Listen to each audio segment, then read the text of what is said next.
सोमारी भोले बाबा के दुआरी, चढ़ते पहिला सोमारी भोले बाबा के दुआरी। बाबा बैजूनाथ के सब कारी है पूजाई, चढ़ते पहिला सोमारी भोले बाबा के दुआरी, चढ़ते पहिला सोमारी भोले बाबा दुआरी।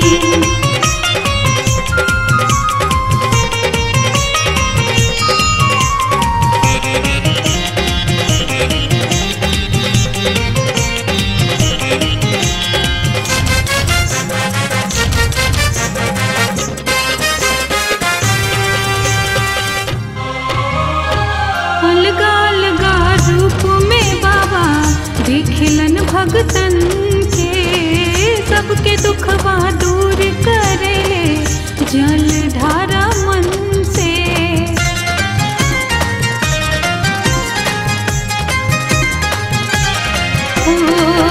अलगा अलगा रूप में बाबा दिखलन भगतन के, सबके दुखवा दूर करेले जल धारा मन से।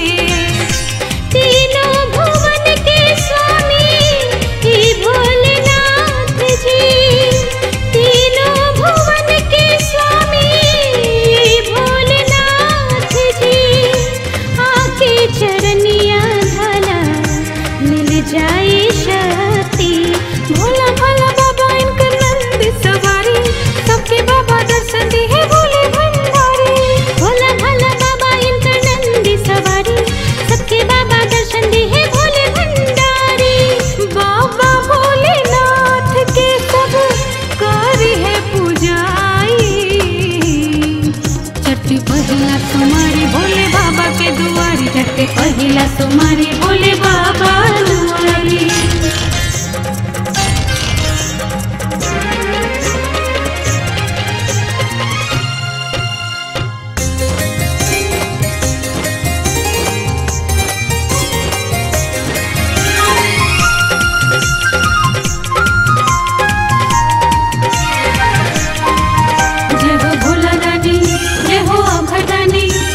भोला दानी जय हो अभरदानी, जय भोले भंडारी बाबा जय हो जटाधारी, जय भोले भंडारी बाबा जय हो जटाधारी।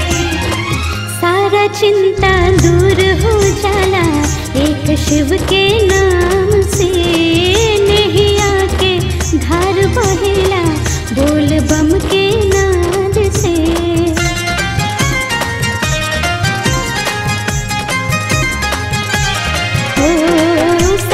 चिंता दूर हो जाला एक शिव के नाम से, नैया के धार बहेला बोल बम के नाद से। चाहे ना खजाना कोनो दर्शन के आसबा, चाहे ना खजाना कोनो दर्शन के आसबा।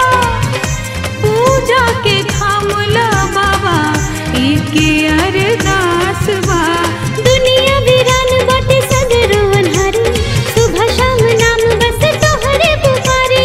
दुनिया वीरान बाटे सगरो अनहारी, सुबह शाम नाम बस तोहरे पुकारे।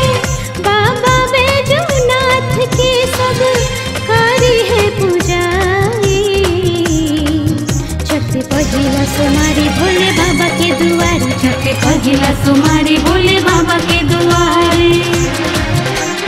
सावन के महीना आइल भीड़ लागल भारी, केहू जाता पैदल केहू पकड़ता गाड़ी। बाबा बैजूनाथ के सब कारी है पूजाई, चढ़ते पहिला सोमारी भोले बाबा के दुआरी, चढ़ते पहिला सोमारी भोले